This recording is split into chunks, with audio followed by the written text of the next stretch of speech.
I got that kind of.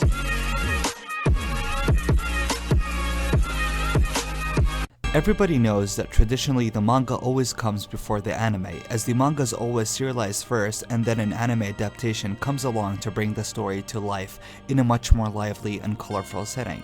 However, Dragon Ball Super is one of the exceptions, having both separate continuities, an anime continuity and a manga one, with the anime passing the manga in terms of events. And despite both adaptations having the same story outline, the events are a bit different. Well, how different you might ask? It's different enough for people to debate on which version is better. However, in this video, I'm going to stray away from that and discuss what are those differences, and discuss whether Dragon Ball Super should have an anime adaptation of the manga events, similar to Dragon Ball Kai with Dragon Ball Z, but with higher quality and less filler. Sounds tempting, right? But is it really worth it? Does the manga have anything to offer?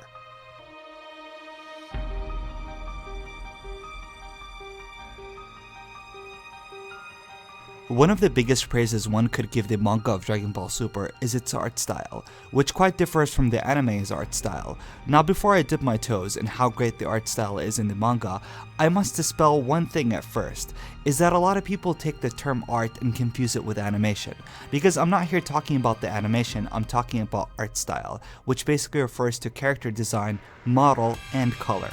Animation, on the other hand, refers to how fluid these characters move in each panel to the next. Dragon Ball Super has its own modern art style that sometimes hits the nail and other times just fall flat on its face.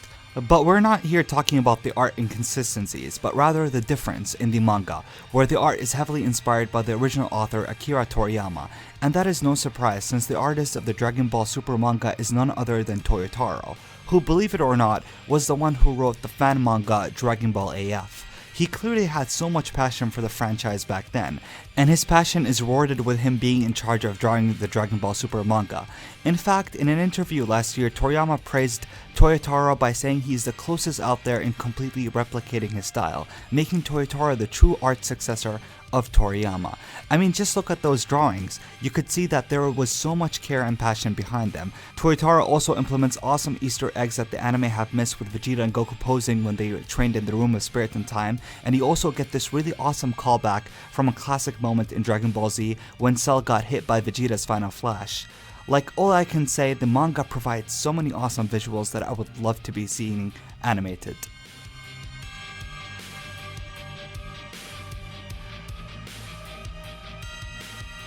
Now that we have briefly talked about the art style, it's time to discuss the impending importance of storytelling. Because like I mentioned before, the Dragon Ball Super manga tells the story quite differently. For starters, the whole Resurrection of F arc is nowhere to be found.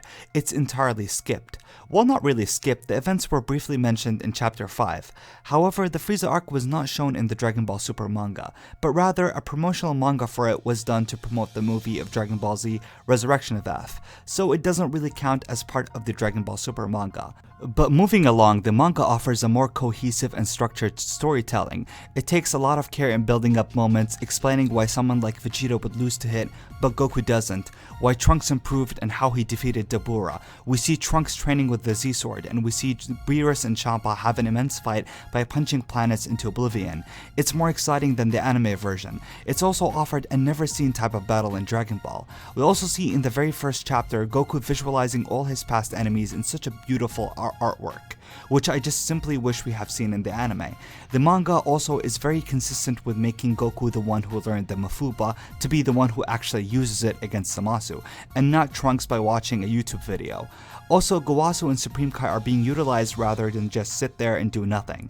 Trunks stayed relevant to how strong he is. We haven't seen a random power up by him until now, so that's a good sign.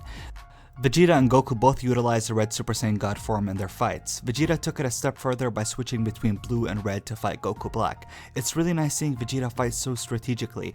It really adds to his whole character development. But while the Super Saiyan God form is present, the manga doesn't use Kaioken, which to some is a downside, but I personally don't care that much. But overall, I see that the manga simply has less plot holes and story inconsistencies, and I feel it tells the story of Dragon Ball Super in a much organic way.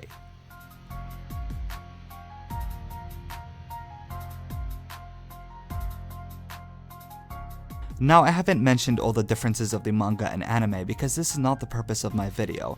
My purpose is to illustrate some of the things that makes it worth having an anime adaptation of the manga, because like the problems with the anime, there are some in the manga, and the anime also displays some really cool filler and slice of life episodes that are really just endearing and cool to watch. In fact, I wouldn't mind seeing those episodes implemented in the manga adaptation. However, the manga also has its own comedy moments that are pretty funny.